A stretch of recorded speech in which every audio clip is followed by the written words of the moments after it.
Picture this. 9 Venezuelan fishermen out in the Caribbean casting their net when all of a sudden a massive US Navy destroyer looms over their small tuna boat.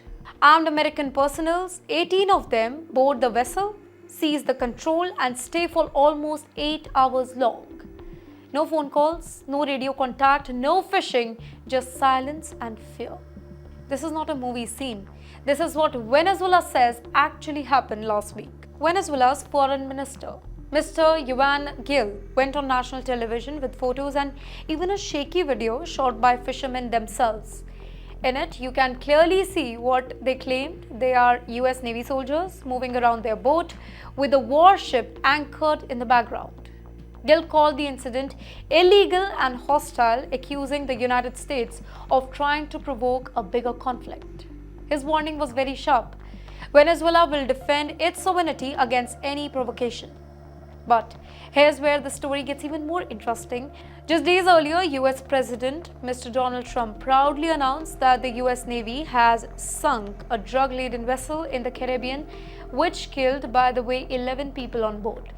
According to Mr. Trump, the boat was packed with members of Venezuela's infamous Tren de Aragua gang, a group that is accused of trafficking weapons, drugs, and even running extortion racket across Latin America. But there's a catch here. No evidence has been shown to back Trump's claim.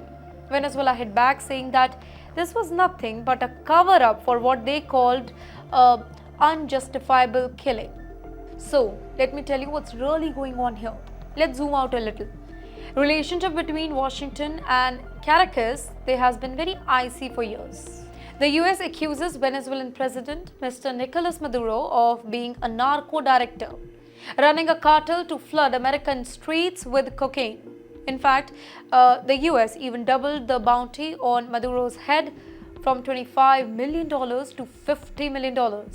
That's the kind of reward usually put on international terrorists, right? Of course, Venezuela denies it all, saying that America is simply trying to topple Mr. Maduro's socialist government. And yes, the timing can never be coincidence, right? In August, Trump sent warship and 4,000 troops to the Caribbean, saying that it was just part of an anti-drug operation.